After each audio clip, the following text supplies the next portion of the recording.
Hello, beautiful people. My name is Nestakoo, and welcome back to Portrait of a Ghost.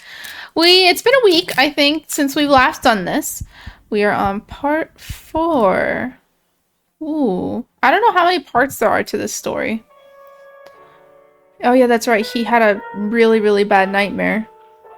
Arthur Hope awoke at dawn in his bed.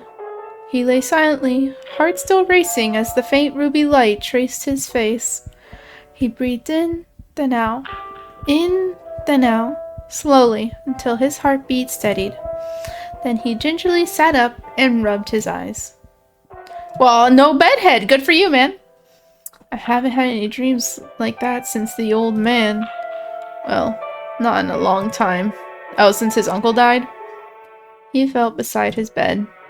The familiar, terrible weight of that old wooden cane rested in the same spot it always did.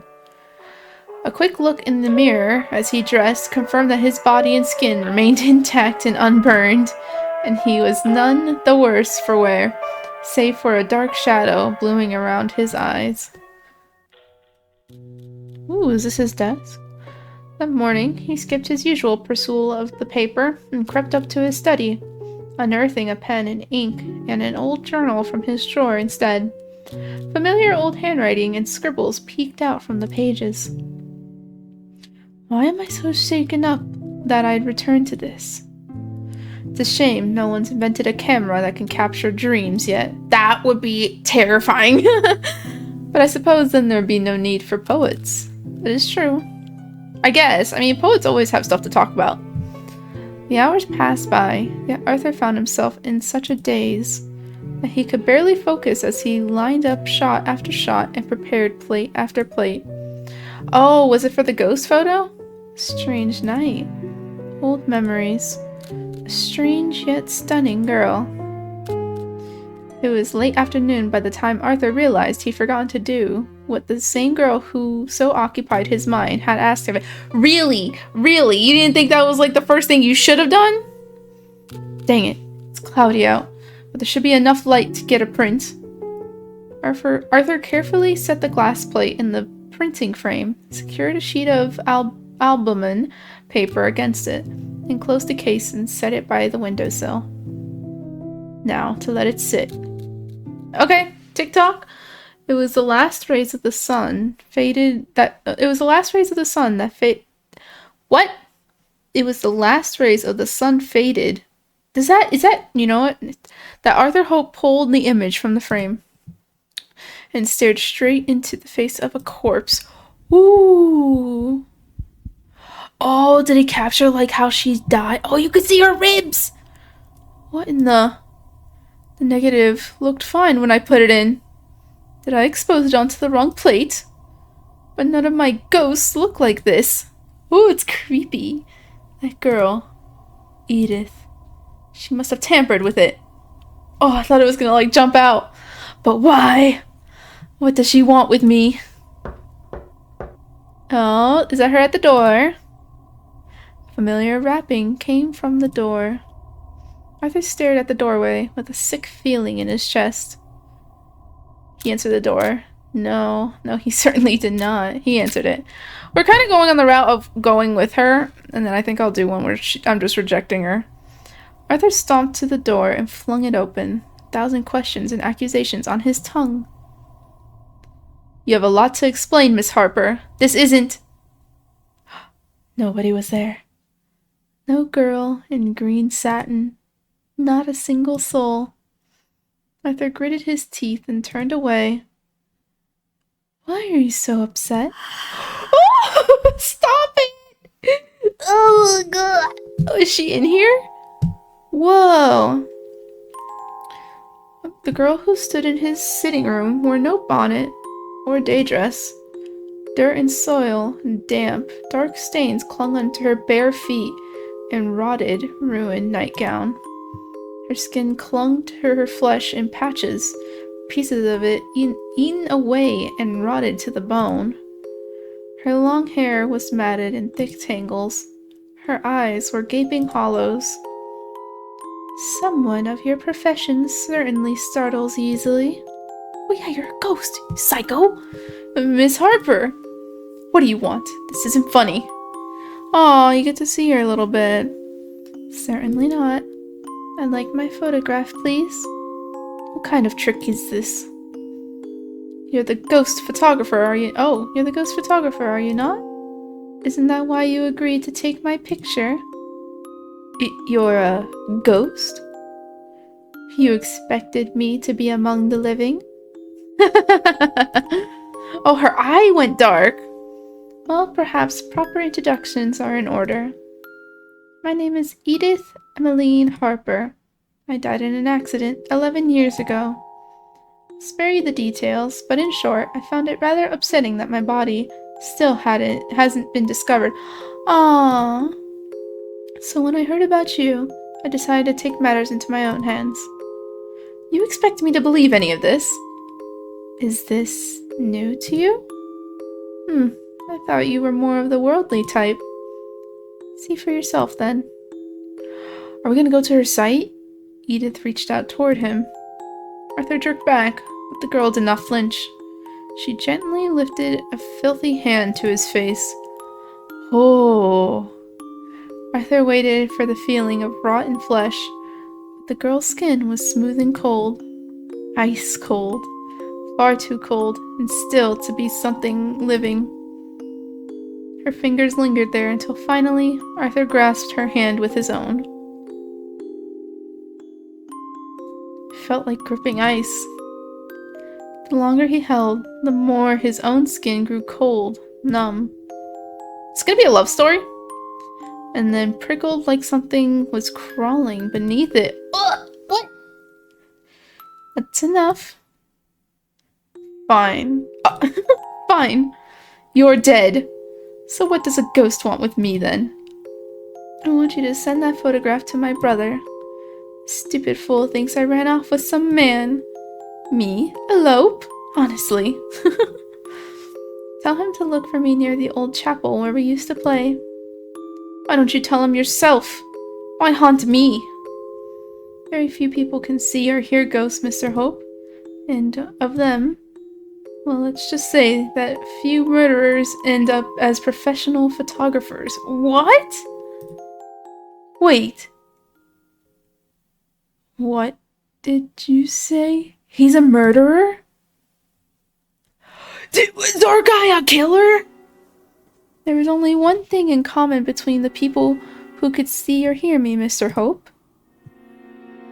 They'd all killed before. Did we kill the uncle? Did we murder? Wait, memento. I don't know that word. Vivere. Memento vivere. Memento viver. Memento fiver. Brother Hope wasn't always a charlatan. Once he'd been a penniless young man struggling to make an honest living, and often had to supplement his incomes through other means. When one day a letter arrived for him from his elderly uncle, requesting his assistance around the household due to the old man's ailing health. Young Art packed his few belongings and headed to what he hoped would be a welcome reunion. That hope would quickly be dashed. But he grew up with his uncle. I never killed anyone. Oh, shit, he totally killed his uncle. I didn't kill him. I didn't mean to. He had half a foot in the grave already, so I didn't. Arthur. I just wanted to scare him. He deserved that much. He treated me like dirt my entire life. And then when he called me to his sickbed, I thought maybe he'd apologize to me just once. But no, the old man wanted to cut me out of his will. Me, his only flesh and blood, just to spite me. He knew I had nothing. He knew that the money was the difference between life and death, but all he wanted was to spit in my face at the end. What else could I have done? But that's crazy. That's... Ugh. Yeah, stop feeling... Yeah, you're not really a victim in this. Stop feeling sorry for yourself. Look at you. You're alive, aren't you? So long as you're alive, you can change. You can claw yourself out from whatever heck you've built. It's only us ghosts who have to be stuck in the past. Aw. So is his uncle in the house, and that's what his memory's been? Yet you've been haunted all this time, haven't you? Oh, he is haunted by his uncle. It's done. Signed it in your name, so he'll be sure to open it. Thank you. Arthur Hope carefully placed the sealed envelope into his coat pocket and dusted himself off. His possessions, most of the things that belonged to his uncle, either had been all sold or given away. Pale daylight filtered through the curtains onto an almost empty room. The house felt like a ghost of itself. Arthur picked up his worn leather suitcase, packed with the few belongings he first arrived with long ago, and checked that the envelope was still in his pocket. Then he walked down the empty hall. Oh, he's moving out! He stopped when he saw the familiar shape of the wooden cane resting against the wall. He briefly picked it up, feeling its weight, ran his fingers along its aged surface, then sighed and set it down again. He walked out the front door without looking back, a figure only he could see trailing behind him. Aww. What will you do? Start over. Or try to. I need time to sort out all my messes. Time away from here. It's not like I have anything tying me to this place. I do wonder, though, if ghosts exist, why didn't the old man ever haunt me?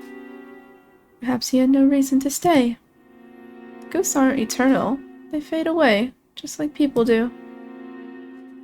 Like I will too, is what sounds like she wants to say.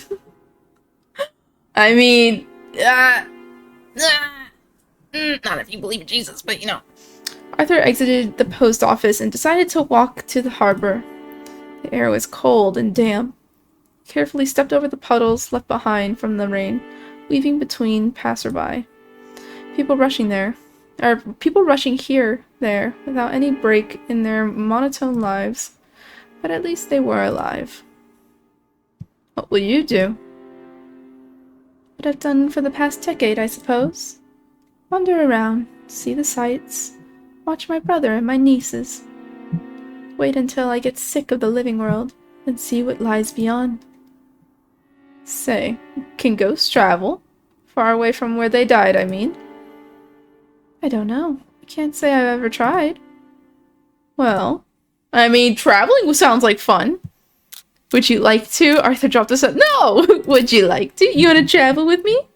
Would you like to join me? I mean, countless years without anyone to talk to sounds awfully dull. I thought you said you've had enough of ghosts. Fake ghosts. Metaphorical ghosts. Not the real thing. Well, I suppose I had better keep an eye on you. Who knows what trouble you'll dig yourself into. Ho ho ho! And you are far better company than some of the serial killers I've met. That's horrifying. And fascinating. He could write books about it. Now that would be money. Tell me more. That's cool. Well, they're gonna travel together. As the ship pulled away from the harbor, Arthur spotted a familiar face amongst the passengers on deck. Huh? Oh, the widow! Mr. Hope, is that you? Madam, what brings you here? I'm returning home to see my family. I know my dear Samuel wouldn't want me to be all by myself. But what about you? I'm doing some traveling. Oh, just a moment. You have a bit of dust on your shoulder. As the young woman's attention was diverted, Arthur deftly slipped a wad of banknotes into her pocket. Aww. I wish you all the best, madam. You as well, Mr. Hope. Take care. He paid her back. That's so sweet. Edith?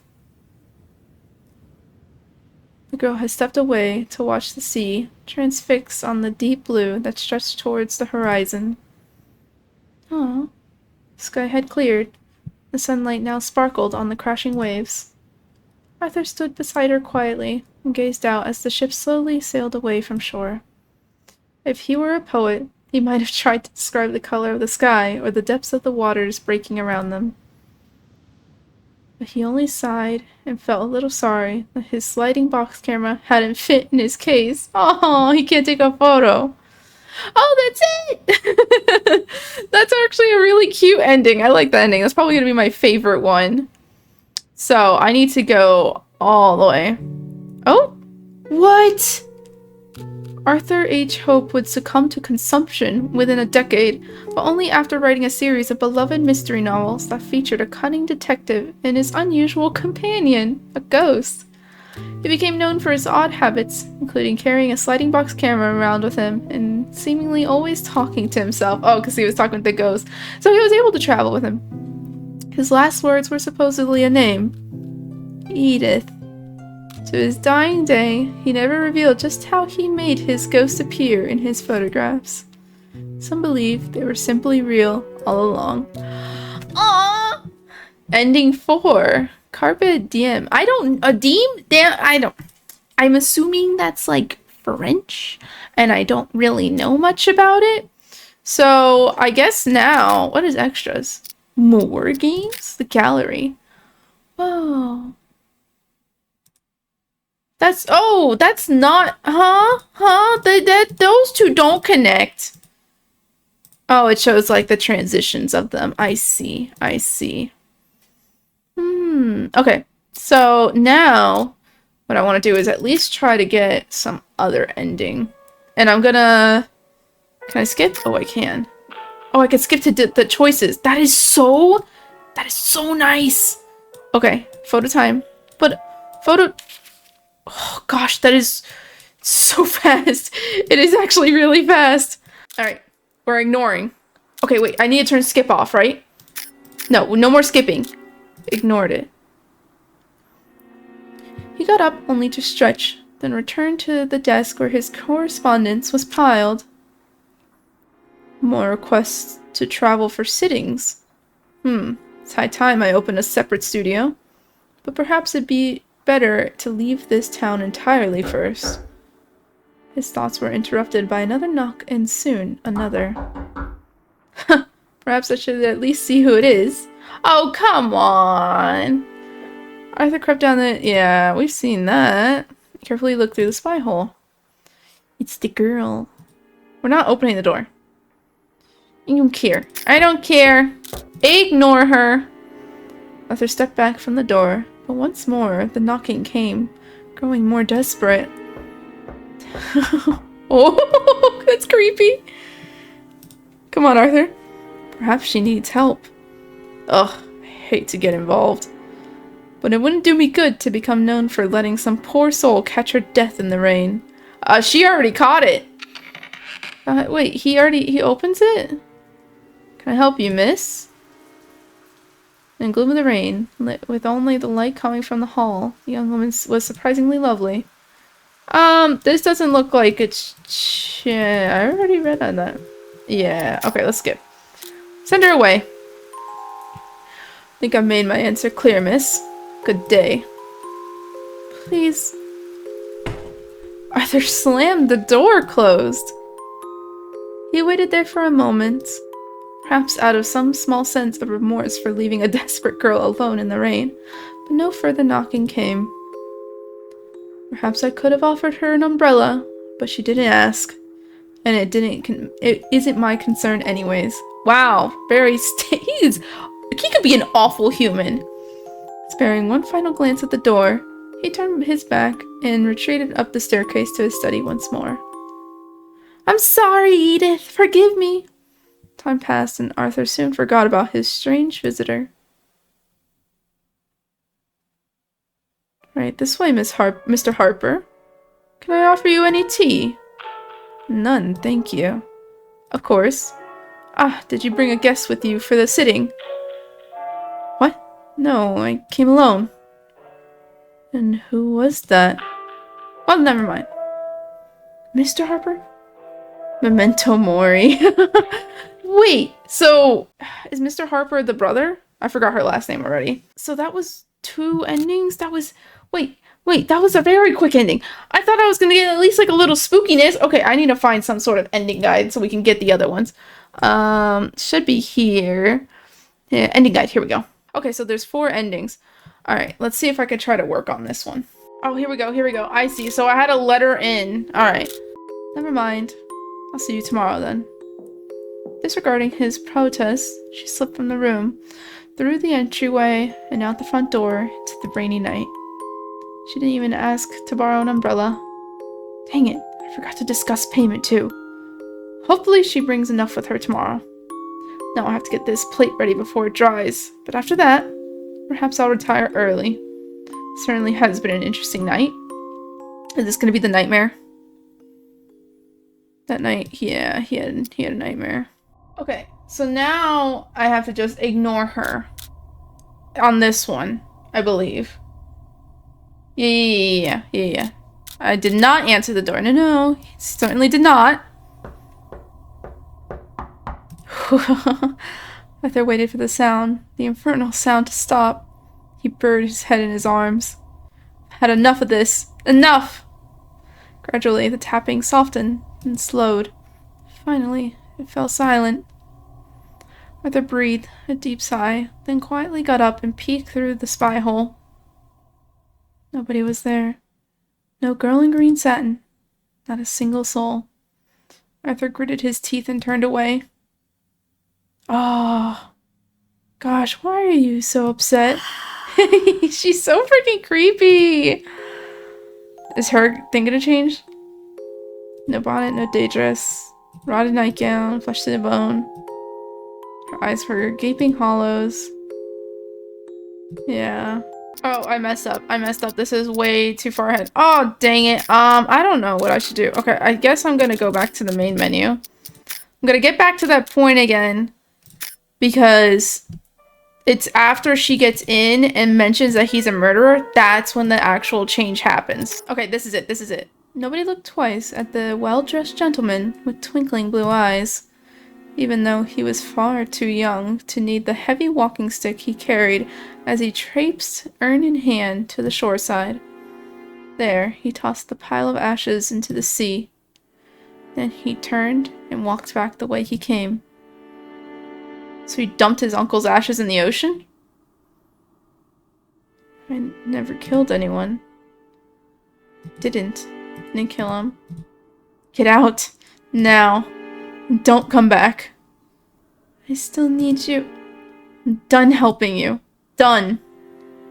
The dead should stay dead. Her eyes keep moving, man. It's creeping me out. They should stay out of the affairs of the living, dang it. Haven't I given enough? Haven't I suffered enough? How much more are you going to take from me? The girl looked at him with hollow, empty eye sockets.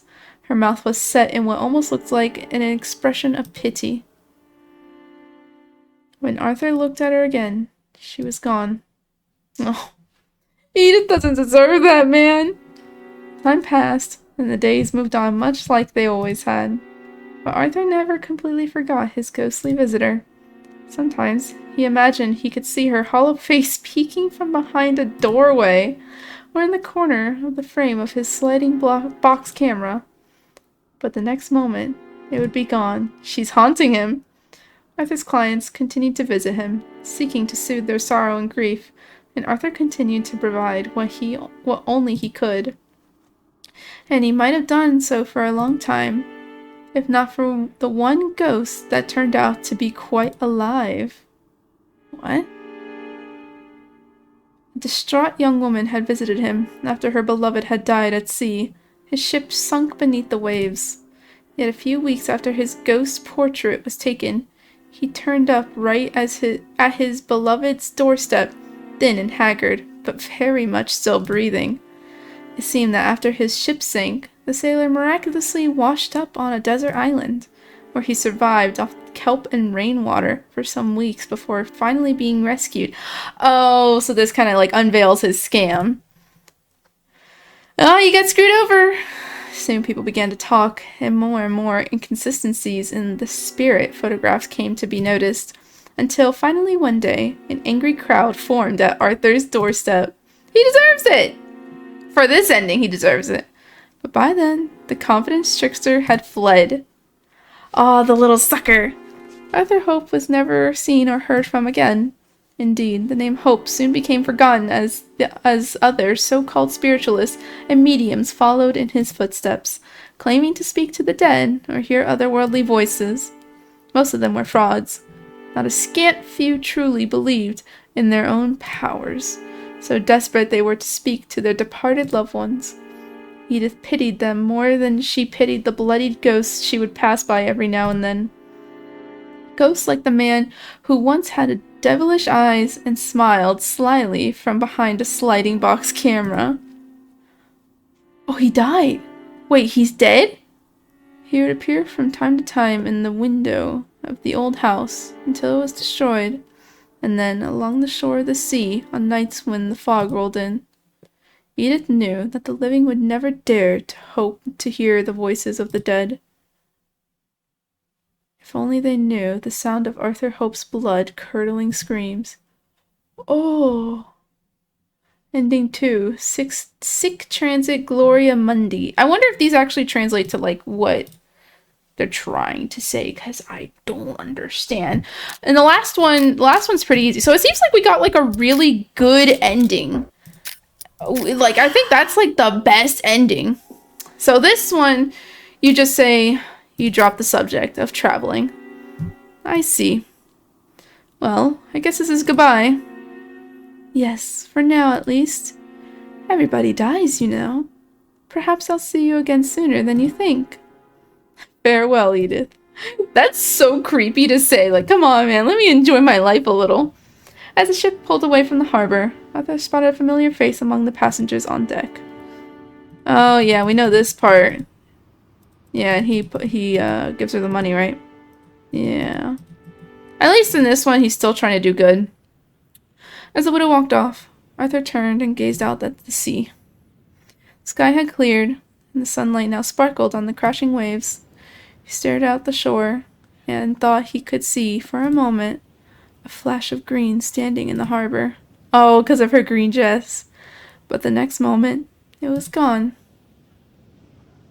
Ah. Gosh darn it. I love the first ending we got. What was it? Ending 4? Ending 4 is definitely the best ending, in my opinion. Where they're both together and traveling. Arthur H. Hope would be arrested and convicted on fraud charges within the next 5 years. Okay, Arthur. It seemed he could never change his old habits. He was unable to complete his sentence. However, as his health would quickly worsen, he succumbed to consumption in a matter of months. His last words were supposedly a name, Edith. Coincidentally, it would be a Miss Edith Amy Harper who would compile the poems he'd written during his short imprisonment and publish them posthumously? What is that word? But she's a ghost. How is she posting it? Yet nobody could figure out in the end just how he made his ghost appear in his photographs. Or if they were real all along. Ah, he keeps dying. Ah, it makes me so sad. So he lived a shorter life, it seems like, in nearly all of them, except for the 4th ending. Man, what is consumption? I actually don't know what consumption is. I think I'm gonna look that up real quick. I'm really curious on what consumption is. Consumption, oh, it's tuberculosis. A bacterial infection that primarily affects the lungs. It was the leading cause of death in the United States at the turn of the 20th century. Oh! Well, why do they call it that? I thought it was like, it's not even joking, I thought it was like you just ate really bad food and you ate a lot of really bad food. Like, not like bad as in unhealthy, but like poison food. I don't even know. I don't know. But that was all the endings of Portrait of a Ghost. Oh my gosh, that was so sweet. I liked it a lot. I thought it was going to do a lot more jump scares, but it didn't. It was still very creepy. The art was beautiful. The story was beautiful. The endings are great. I hope you guys enjoyed this. And yeah, just thank you so much for your support, for liking, commenting, and subscribing. And if you do enjoy, what is this? Visual novels? If you do enjoy visual novel games, let me know, because I love trying out new different games, and visual novels are one of them. Thank you guys so much, and I hope you have a blessed day. Bye!